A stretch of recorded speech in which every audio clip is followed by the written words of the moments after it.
আসসালামু আলাইকুম গাইস। আজকে মালদ্বীপে আসার জন্য একটা মাস কত টাকা লাগে মালদ্বীপ আসতে, এই ব্যাপারে একটু আলোচনা করব।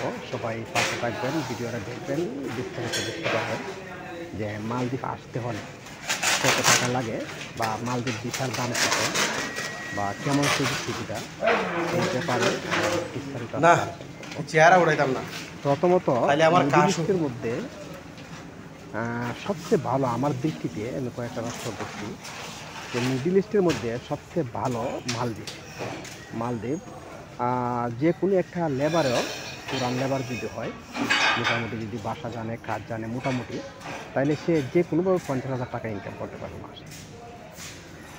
তো মালদ্বীপ আসতে হলে সাধারণত এর আগে আমরা যখন 2018-19 ঘুরতে যাই, 2018-19 যারা করছে তাদের লাগছে 2 লাখ থেকে 2.5 লাখ, 3 লাখ, 3 লাখের মধ্যে আসতে পারছে।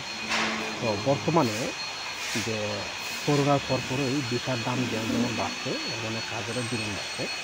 তো বর্তমানে মালদ্বীপ আসতে হলে অনেক টাকারই প্রয়োজন। তো মালদ্বীপ ক্ষেত্র বিশেষ, মালদ্বীপের কিছু ভিসা আছে আপনার 10 লাখ, 12 লাখ, 15 লাখ, 20 লাখ পর্যন্ত এক একটা ভিসার দাম রয়েছে মালদ্বীপ। আর সর্বনিম্ন আপনার রয়েছে এই 4.5, 5, সর্বনিম্ন 4 লাখ টাকা। বর্তমানে সর্বনিম্ন 4 লাখ টাকা, অর্থাৎ মালদ্বীপ আসতে হলে আপনার কমসে কম 4 লাখ টাকার প্রয়োজন। 4 লাখ টাকা ছাড়া মালদ্বীপ আসা যায় না। হ্যাঁ, যদি সরাসরি কোম্পানি থেকে যদি কেউ ভিসা উঠাইতে পারে তাইলে কিছু কম বেশ হবে, আর নয়তে 4 লাখের নিচে আসা সম্ভব না। কারণ একটা ভিসা ওঠার পরে এক দালাল আরেক দালালের কাছে বিক্রি করে, ওই দালাল আরেক দালালের কাছে বিক্রি করে, এভাবে একজন আরেকজনের কাছে বিক্রি করতে করতে করতে করতে ভিসার দাম ওঠে আপনার 4 লাখ, 7 লাখ, 6 লাখ। আর বাস্তবে ভিসার দাম কিন্তু বেশি না, খরচ বাদে বেশি যদি হয় হাইয়েস্ট আপনার 1,00,000, 1.5 লাখ টাকা, 1,00,000, 1.5 লাখ টাকা যদি হাইয়েস্ট হয় তাহলে 1.5 লাখ টাকা খরচ হবে। কিন্তু একটা ভিসা দালালে একজন আরেকজনের কাছে বিক্রি করতে করতে এভাবে একজনের হাত থেকে অন্যজনের হাতে যাইতে হইতে আপনার দাম পড়ে যায় 7 লাখ, 6 লাখ, অর্থাৎ নিম্ন 4 লাখ।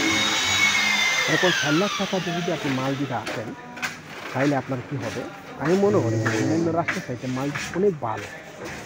কাজে অ্যাভেলেবেল আছে, যারা নিজের মানুষ আছে কাজে অ্যাভেলেবেল। কাজ একটু হালকা, একটু শক্ত করে কাজ, বিল্ডিংয়ের কাজ তো, বিল্ডিংয়ের কাজ তো এমনিতে কষ্টের কাজ, বিল্ডিংয়ের কাজ এই জন্য কিছু কষ্ট হয়। কিন্তু যারা দরিদ্র মাল থেকে কাটতে পারে তারা ইনশাআল্লাহ প্রতি মাসের মধ্যে 50,000 টাকা তো যে কোনোভাবে ইনকাম করতে পারে। কারণ এই দেশে আরেকটা সিস্টেম আছে, থানা টাকা মালিকের আপনার ব্যবসায় আছে, ওটা 40,000 টাকা বাংলার